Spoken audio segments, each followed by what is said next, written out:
Goedenavond en welkom bij de 11e aflevering van het Politbureau, het wekelijkse politieke programma van Omroep Friesland. En uw gast is Jon Teun Wiersma, de nummer 11 op de Tweede Kamerlijst van 50PLUS. Ze gaan als een speer in de peilingen. 50PLUS. De partij is op het stuit virtueel grutter als de PvdA. En dat is wel opmerkelijk voor een club die het begon als een one-issue-partij. Een partij die eens vooral opkomt voor ouderen. In de meest recente peilings komt 50PLUS op 11 zetels. En op nummer 11 staat dragster Teun Wiersma. En daarmee maakt het er kans op een plak in het parlement. Ja, Teun Wiersma, welkom in het Politbureau. Dankjewel. Kom uit een reed nergens oorspronkelijk stemde ik altijd Partij van de Arbeid. Waarom heb je die partij verlitten ter faveur van 50PLUS? Nou, het is eigenlijk net verlitten. Dus het is net een kwestie van dat ik echt lid was. Maar ik stemde inderdaad wel altijd op Partij van de Arbeid. En ik viel me altijd toch een beetje verbonden met het sociaal-democraat wezen. Het opkomen voor de zwakkeren in de samenleving, de gewone mensen, de gewone vrouw. En dat is van hoe is het maar jong. En op een gegeven moment, dat wie bij mij een aantal jaren geleden, kwam ik voor mezelf toch de ontdekking van, je kan langs de kant bloeien staan en roepen of denken, maar als je echt iets verhoren wil in deze maatschappij, mag je er zelf instappen. Ja, het blijft daarbij ziet ik voor solidariteit, ze zelf al die mis je bij die partij. Ik begon het te missen. Ja. Oké, 50PLUS komt alleen nog maar op voor oudere mensen. Dat is geen sprake van solidariteit, hoe de hele breedte van de maatschappij. Ja. Nou, laat ik het zo stellen. 50PLUS komt inderdaad op voor de ouderen. Hè? En de ouderen, 50PLUS, je kent ze meer bij 50, dat ken ik bij 44 meer. Maar daar valt dus een hele grote groep mensen onder. En iedereen wordt natuurlijk gegeven dat ik vanzelf ouder, wordt vanzelf gegeven dat ik 50PLUS is ik altijd. Maar er is wel een groep waar ik zelf tailleer, bij een hele grote mensen bij jaren. Als we even naar de cijfers joggen. In Nederland is van de 70 miljoen inwoners die we hier kennen, is een 6 miljoen is momenteel boven de 50. En de cijfers van het CBS jouwen aan dat in 2019 van de werkende bevolking, van de volwassenen, 50% boven de, of de helft is maar boven de 50 hier is. Maar is het dan het eigen belang wat je nou hebt? Want het gaat vooral over AOW, pensioen. Het gaat ook over de sociale lesten van de 44-plussers. Dat als je zelf maar boven de 50 bent, dat je dan goed aan jezelf denken wil en daarom bij 50PLUS gaan? Dan ben je toch meer een belangenorganisatie eigenlijk als een partij? Ja, de station in het zitten ik vond ik wel leuk om te jaren. Kijk, in het filmpje je hier door een one-issue-partij is het ooit begonnen. Als het huidige partijprogramma is het volle breder. Hè. Dan hebben we het bijvoorbeeld over de jeugd. De huidige kabinet bijvoorbeeld, de studiefinanciering. Ik zit nou heel boord waar oud kapt, daar ben ze maar stoppen. Wij vinden dat die studiefinanciering bijvoorbeeld weer voorkomen moet. Want zitten we dan van, ik gelijke kansen, ik gelijkheid, ik voor de zwakkeren, ik de ouders die bij hen maar minder inkomen, ja, maar ik mogelijkheid heb om bij hen studeren te leren. Ik heb een 50 punten in Bedelwest die in het verkiezingsprogramma stenen. Het is een conceptprogramma, het 10 december wordt het versteld. Ja. Maar de meeste punten gaan over ouderen, over de positie van ouderen. Ja.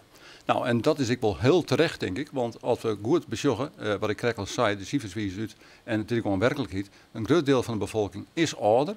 Maar de huidige politieke partijen hebben uw gevoel, van 50PLUS, van mijn gevoel, laten die hele groep eigenlijk wat lezen. Joost op nummer 11. Ja. Ouderen snijden de peilings van Maurice de Hond. Alweer zitten van 50PLUS. Dus je Ja, zonder met deze peilingen correct inkomen. Je bent natuurlijk een onbeschreven blad in Friesland. Werk je met Frieske Geer. Maar wat beweegt jou nou correct om dit te doen? Wat mij beweegt is, eigenlijk heb ik mijn hele leven al me bezig gehouden met van hoe zit die wereld in me kwam, hoe je meestal met me kwam om. En krijg ik al zei, van je kan langs de kant staan en daar je gedachten nu, je kan ik door het daadwerkelijk toch een keer iets mee. En ik zie het in mijn omgeving zelf gebeuren, mijn huid lippen jammer genoeg meer, mijn mem is aan 76. Ik zie daar in de praktijk hoe het maar ageert en hoe slecht die verzwaring achteruit gaat. Binnen algemene thema's natuurlijk, ik zwaar dat speelt het heel bot. Maar zul je ik van Friesland er zitten? Absoluut. Hoe dan? In Friesland is bijvoorbeeld een probleem, of een probleem met een maatje, een hulproute dorp, we hebben een krimpte maatje.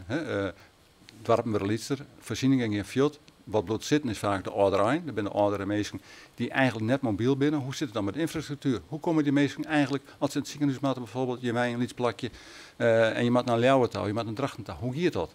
Hoe doe je je bjatskip als de winkel er net meer is? Al dat soort voorzieningen. We zien het onderwijs, de basisschool, het lietse dorpjes verdwijnen. Er zijn al je dingen waarvan ik zeg, een provincie als Friesland heeft een heel grote problematiek waar ik de ouderen met maatje heb. Alleen nog wel als je aanrin is dat die ouderen op plak waar beslissingen genomen worden, dat is in de politiek, dat is in Den Haag, eigenlijk op dit moment geen stem hebben. Ja. En dat wil ik graag bij mij dragen. Er speelt nogal wat in de partij op dit moment. 10 december wordt de lijst definitief versteld. Ja. Joost op Alve van de eerste 10 binnen 6 nog geen ier lid van 50 plus. Maar in het reglement is het duidelijk dat ze minimaal een ier lid wezen moeten om in onmerking te komen van de Tweede Kamer. Ja. Hoe kan dat? En Het IR-lidmaatschap is een vereiste en ik denk dat het heel terecht is dat dat stelt is in de statuten. Maar 6 van het zien binnen dus net. Ik ken het net staven net. Dat is het een persberichtje kwam wat in de Telegraaf stond. Ik betwijfel of het zo is. Ik neem aan dat de commissie hun werk goed in het. Dat ze dat checkt. Hè. Maar als het klopt, wat dan? Mocht het kloppen, nogmaals, ik weet net of dat zo is, maar mocht het kloppen, ja, dan zien we dus op 10 december. Dan is er een algemene ledenvergadering, landelijke ledenvergadering. Daar wordt de conceptlijst definitief versteld. Dan zou het dus nog verhoren kennen. Dat betekent dat jou dus een stickers wat plakken in de lijst komen In dat geval zoek ik inderdaad stijgen kennen naar size 5. Maar als lid van het haatbestuur ben je er net in kent? Nee, wij hebben daar secuur mogelijk en integer mogelijk weer om te gaan. We zijn toch een aparte selectiecommissie. Het is zelfs ik zit in het haatbestuur sinds juni. Toen de conceptlijst kandidaten besprutsen is, het voorstel van de commissie in het bestuur, ben ik hier de veertgang. Ja. Om daar net bij te wijzen. Hoe lang ben je zelf lid? Ik ben lid sinds, dus nou 3 jaar, en waarom tellen 2013. Dus jou voldoen gewonnen. Gelukkig wel, ja. Maar ik vind dat ik zeker dat het ik zei jet. Je bent 58, hè? Is het net wat let, als je zou belutsen veel bij de maatschappij en hoe het git en hoe dat ik net goed git soms, om dan nog eens een keer politiek actief te worden? Ik denk dat het net te let is. Ik denk dat het ik zeg net dat het te let is, maar het is wel let. Nou, dat ligt het misschien zo. Ik ben een aantal malen inmiddels in Den Haag-West en ik heb wel gezegd, ik zie er misschien 30 lijn of wijzematten. Maar je wint er net. Wien er net, nee. En dat had ik met omstandigheden te maken. Had ik met de groei die je terug maakt, hoe je naar de samenleving zo die verhoort. Binnen onze partij heb ik 4 kernwaarden die ik heel erg heug achter. Dus onder andere reflectie is er één van. En reflectie is ook iets van wat je eigenlijk opbouwt met je leeftijd. Hè? Dat je waarom je kennen op hoe zit die maatschappij met wat hebben we die en wat hebben we net die. Hoe soort oors kennen en hoe soort oors matten. Ja, als je de reflectie dan heet ik even hoe de orennaam op de lijst. Hè? Je hebt als listloeker Henk Krol. Ja, klopt. Die had natuurlijk on de vuurline. Ik maak je pensioenuitdracht van de G-krant, Wolf geen fraude, rechtszaken han. Leonie Sages op plak 2, dat het in Hilversum heel goed. Maar Leot ik in Aliens, is het net wat een rare club bij elkaar en verwacht je net dat je hem grut worden na de verkiezingen, dat het wel weer eens uit elkaar vallen. Hè? Het LPF-syndroom, hè? Ja. Nou, ik hoop net dat het Bart, ik verwacht het ik net. Het is jij de oudere partij in Nederland gebeurd. Ja, klopt. Maar ik hoop dat er nog van leerd is. We hebben binnen het haatbestuur zijn van 50 plus. Wij stellen kwaliteit als zeer belangrijk. Dus we willen dus een mensen hebben die als ze kozen worden, en of ik het nou ben of een orde dat er net daar, als iemand een gegeven moment namens de partij op een plak om bij beslissingen vallen, dat is in dit geval in de Tweede Kamer, dan gaan we voor kwaliteit. En dat moet op screend worden, dat moet onderzocht worden. En of dan de nummer 12 of de nummer 3 of nummer 4, ik neem aan dat ze screen binnen op hun kwaliteit. Ik zit zelf net in die selectiecommissie. Hoe lang is al lid binnen van de partij? Ik hoop dat er snel duidelijkheid toe komt. Ja. Dat is heel simpel. Heel kwart nog, hoeveel zitten denk je hem dat je 50 plus helpt? We gokken op 12. Ja. Nog beter als de peilingen nou. Nog beter als de peilingen nou. Er zit ik nog steeds groei in. Als ik de cijfers krijg, als daar schrijven wat cijfers binnen, dan zul je langzaam gewoon, soms maar lietse percentage, tienden, stijgen. Ja, maar ja, peilingen, we weten het al hier, die zeggen net het allermeest. Wacht jou hoe die verkiezingen verinnen vanzelfs.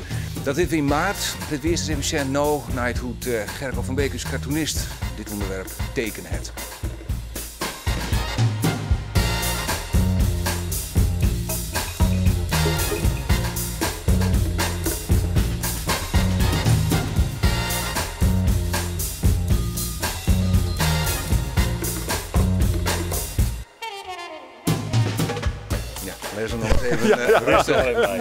Ja, hij tekent heel snel, heel prachtig. Hij kan heel goed. Ja, ik vind het machtig. Ja. Oké.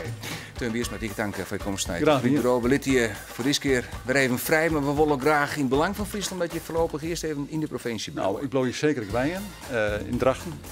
En ik hoop ik nog heel lang belutsend te blijven bij de politiek hier in Friesland. We zullen het al wat zien. Dank u wel. Graag gedaan. Ons zag hier deze politbureau. Deze aflevering met 12 van de 53-plussers om tafel.